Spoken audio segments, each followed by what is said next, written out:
Hello and welcome back to the lecture on applied econometrics. We have been talking about model specification, and within model specification we have been detailing the problem of omitted variable bias. Now in this lecture we are going to see with some examples what happens if we have omitted variable bias, how do we see the underestimation and overestimation of the coefficient, and what happens to R square because of that. So let me first actually write down the relationship between H beta 3 and our beta 2 that we have sort of derived in the previous lecture. So let me write down.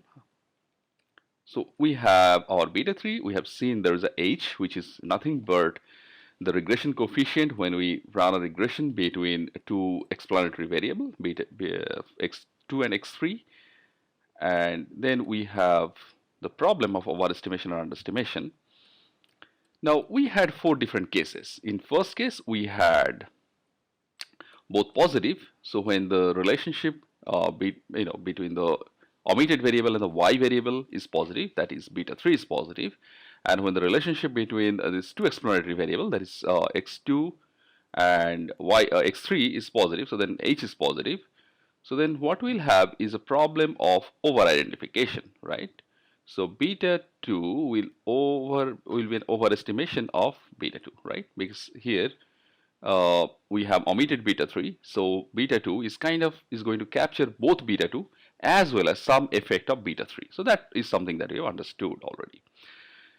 Now the other possible cases, if let's say the beta 3 is negatively or x3 is negatively related to the y, so then the beta 3 is going to be negative, whereas I can still have my x3 and x2 positively related, in which case h is going to be positive, and the other cases just the opposite. And in both the cases we have seen that b2 is going to be an underestimation of beta 2. So we have explained that with examples, okay? Whereas in the last case we have both beta 3 and h negative, that is the x3 variable is negatively related to y, and h, that is the regression coefficient between x2 and x3, that is also negative, that is x2 and x3 are negatively correlated. So then again we will have the problem of overestimation, okay? So in this case b2 is going to be an overestimation of beta 2. So these four cases we have already seen, but now what we are going to do is that, instead of understanding just theoretically, we will try to see some examples, and we will try to see what is happening when we sort of look into this all possible cases, and what is happening to R square because of that, most importantly. So let me first actually take you to data file. So let me actually take you to this data editor part. So here we actually have the National Sample Survey data, and that is only for West Bengal, so state is 19. And so what we want to do here, we want to do a regression of wage.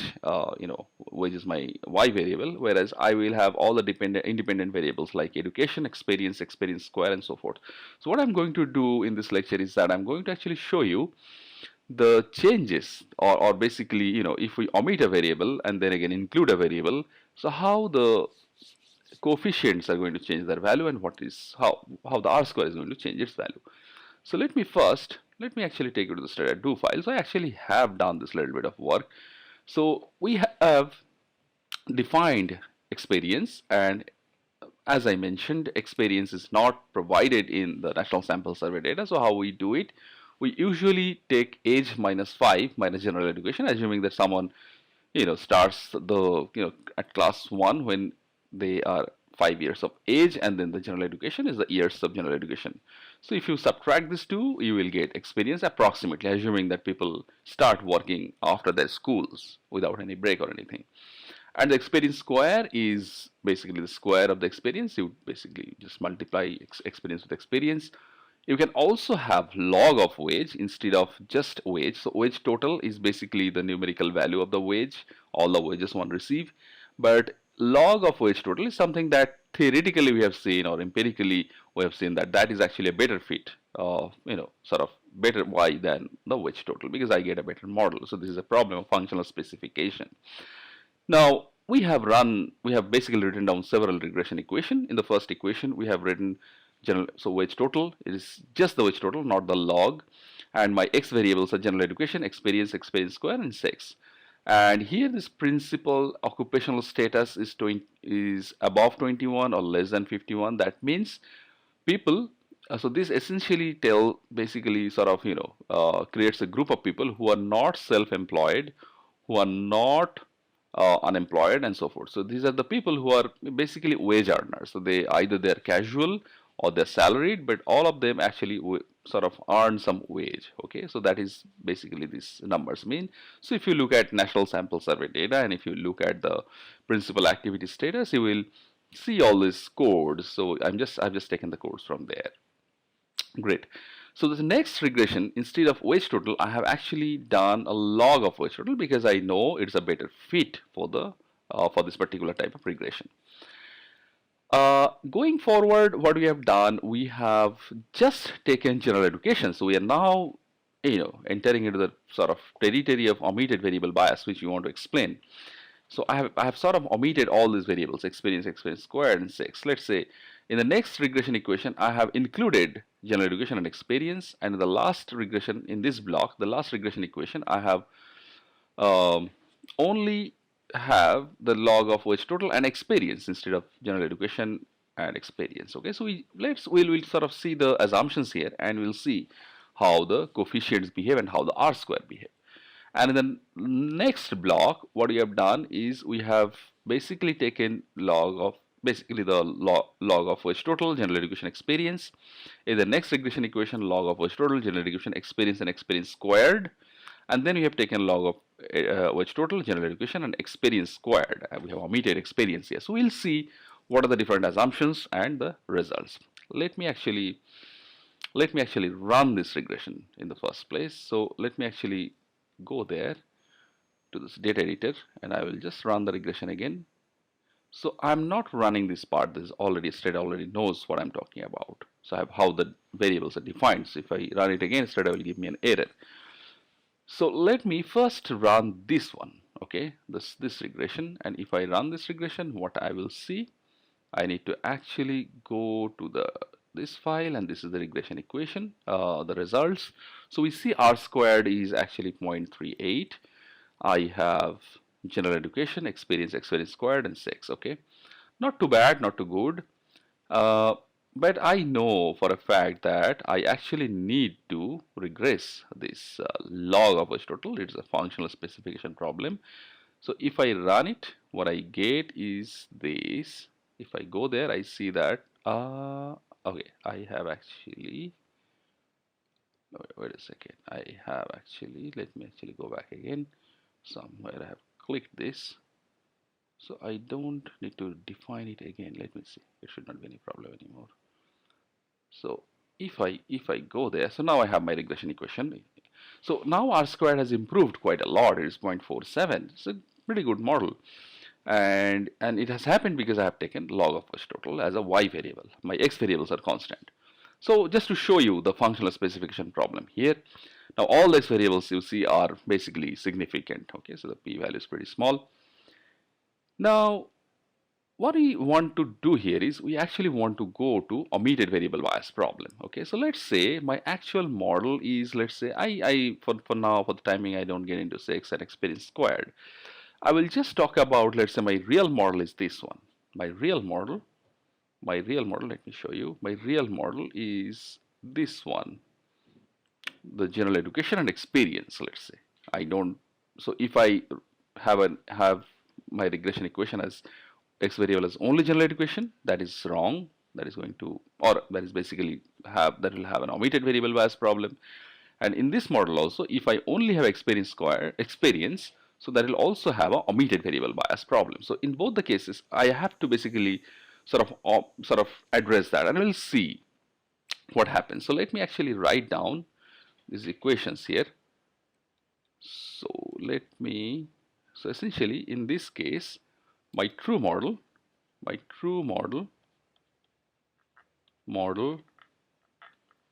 is y is equal to beta 1 plus beta 2 beta 2 into, let's say, education,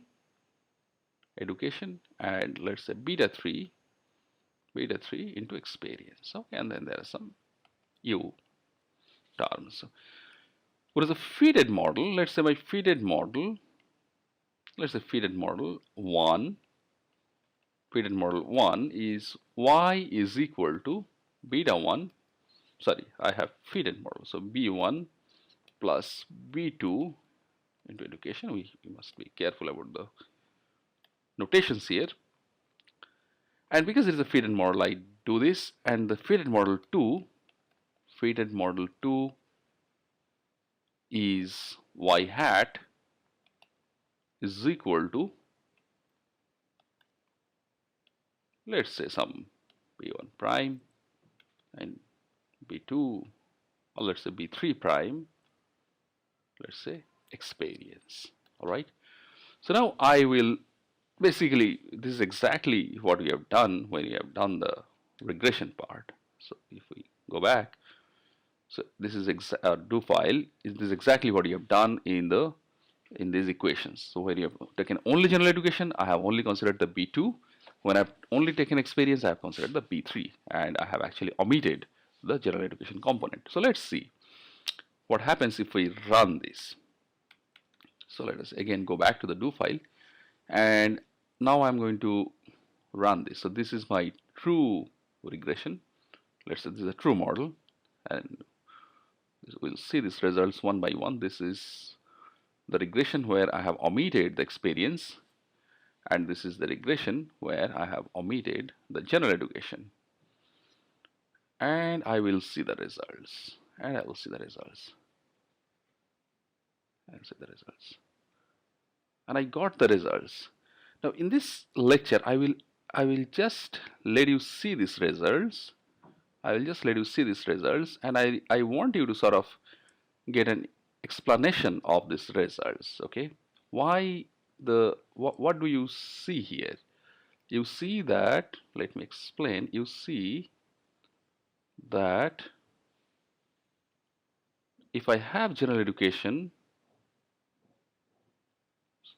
so if I have the true model, so in true model my general education is 0.189, experience is 0.02, adjusted R squared is 0.45.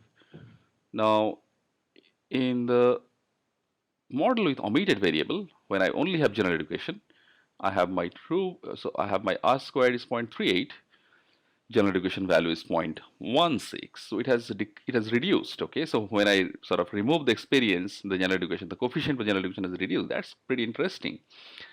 Now in the next part, if I can see that if I have sort of included only experience, R squared value quite low, that is fine, but the coefficient of experience square has also reduced. The previously it was 0.02. So what is happening here? Let's try to understand that. So essentially, in the last part, when I have general education, I have my coefficient is actually decreasing, and similarly for R squared value, R squared value is decreasing, 0.38. In the previous case, I have